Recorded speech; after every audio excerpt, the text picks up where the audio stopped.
Amantes da Palavra de Deus, bom dia. Estamos aqui mais uma vez. Hoje é domingo, né, queridos? Hoje é dia 16 de agosto. Eu queria refletir com você rapidamente no texto que você depois vai ler em Filipenses 1, 12 a 21. Viver de bem com a vida. Paulo era um cidadão romano com todos os direitos, e ele tinha direitos de apelar a César e aguardar por audiência diante dele. Em vez disso, Paulo foi ilegalmente preso em Jerusalém. Foi vítima de falso testemunho perante o tribunal. Foi identificado como um egípcio renegado, além de ter sido prejudicado pela burocracia da máquina política. Com tudo isso, e se não bastasse isso, Paulo ganhou uma viagem pelo Mediterrâneo, e lá ele encontra uma tempestade e torna-se um náufrago.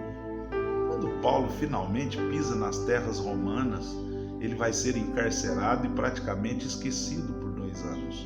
Contudo, Paulo foi o homem que escreveu aos seus amigos de Filipos uma carta falando da alegria.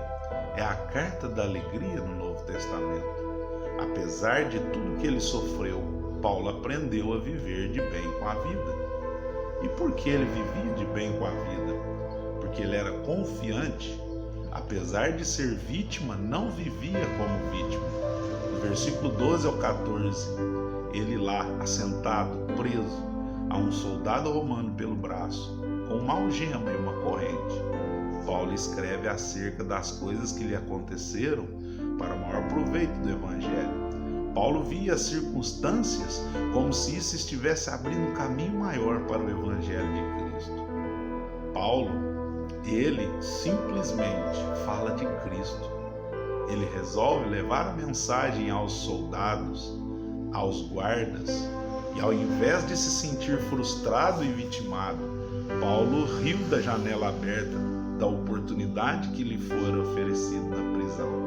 A alegria de Paulo era contagiante, e Paulo escolheu contar as bênçãos ao invés de ficar frustrado. Paulo também, para viver de bem com a vida, ele era esperançoso, a despeito das incertezas.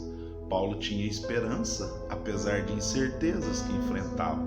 No versículo 19 e 20, você vai ver a confiança que ele expressava com algumas expressões, como segundo a minha intensa expectativa e esperança. Também para que o engrandecimento de Cristo no seu corpo. Era isso que Paulo tinha, a esperança. Ele fazia declarações dizendo: em nada serei decepcionado. Ou seja, Paulo não se sentia desconfortável ou envergonhado por estar preso, mas se recusava a lançar palavras alheias, a cair em depressão, mas ao invés disso, permanecia otimista, forte e seguro de si.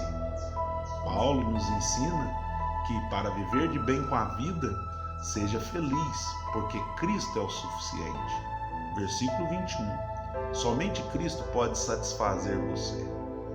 Com muito ou com pouco, sendo conhecido ou não, vivo ou morto. A boa notícia é que a morte é só o começo de um viver de deleites. E isso era suficiente para que Paulo ficasse sorrindo. E este é o segredo de viver.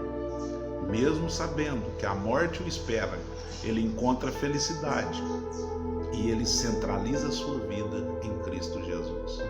A busca da felicidade de Paulo nos ensina que é a busca de uma vida centrada em Cristo e controlada por Cristo, assumindo diante de tudo e de todos que Jesus é suficiente.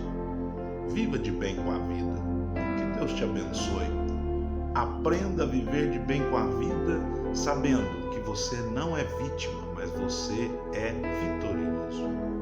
Aprenda a viver de bem com a vida com a esperança e não com a incerteza.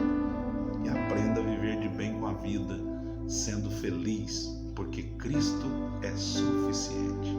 Que Deus te abençoe. Um bom domingo e que a graça de Deus esteja sobre todos nós, hoje e sempre. Amém.